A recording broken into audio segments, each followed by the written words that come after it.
Hi, you're listening to Echoes from Within, a space where thoughts find their voice. Does age really matter in relationships? Lately, I've been thinking a lot about relationships, emotional maturity, and the role age plays in long-term commitment. It's one of those topics that keeps coming up, especially when people talk about marriage. We've all heard the common belief: for a successful marriage, the man should be older than the woman. It's a very old idea, and for a long time I never really questioned it.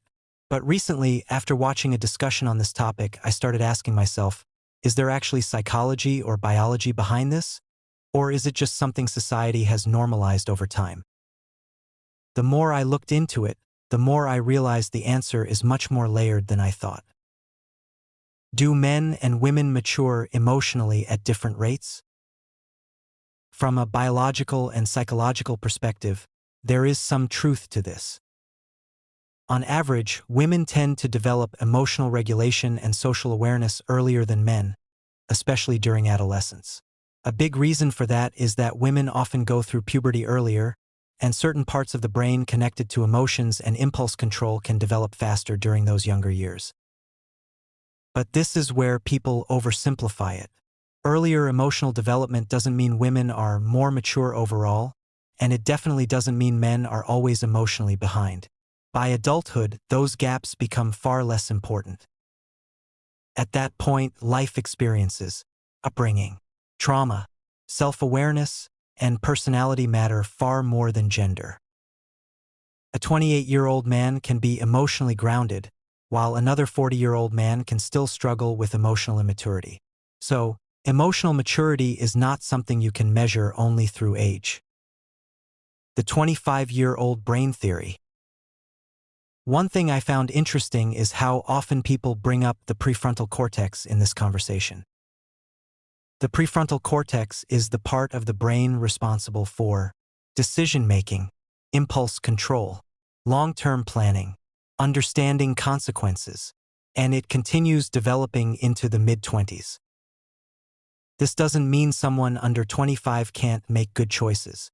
That idea gets exaggerated a lot. What it really means is that younger adults are still growing into their judgment and identity. Between 18 and 25, people often go through huge shifts in self-worth, boundaries, emotional needs, life goals. Who you are at 18 can look completely different from who you are at 25. And that's important when relationships are involved. When age gaps become more than just numbers. I don't think age gaps are automatically bad, but I do think context matters. For example, a 32-year-old man dating an 18-year-old girl. Legally, yes, both are adults, but realistically, they're often in completely different life stages. One person may have more relationship experience, financial stability, stronger emotional influence, a clearer sense of identity, while the younger person may still be discovering all of those things. That difference can create a power imbalance. And power imbalance is where manipulation can become easier. Not guaranteed, but easier. Why power matters more than age. The problem usually isn't the age gap itself. It's what comes with it. Power can show up in different forms: emotional influence, financial dependence, life experience, social confidence. An older partner may know how to guide conversations, shape expectations, or normalize unhealthy behaviors in ways a younger partner may not even recognize. Things like, "You're too immature to understand," "Trust me, I know better," isolating them from friends, making control feel like care. A younger person, especially in their first serious relationship, might mistake those things for love. That's where the danger lies. Why the same age gap can feel completely different later. A 32-year-old dating an 18-year-old is a 14-year gap. A 44-year-old dating a 30-year-old is also a 14-year gap. Same number, very different reality. Why? Because by 30, most people have had more time to understand themselves, build boundaries, experience heartbreak, recognize red flags, become independent. The emotional foundation is stronger. That reduces the imbalance.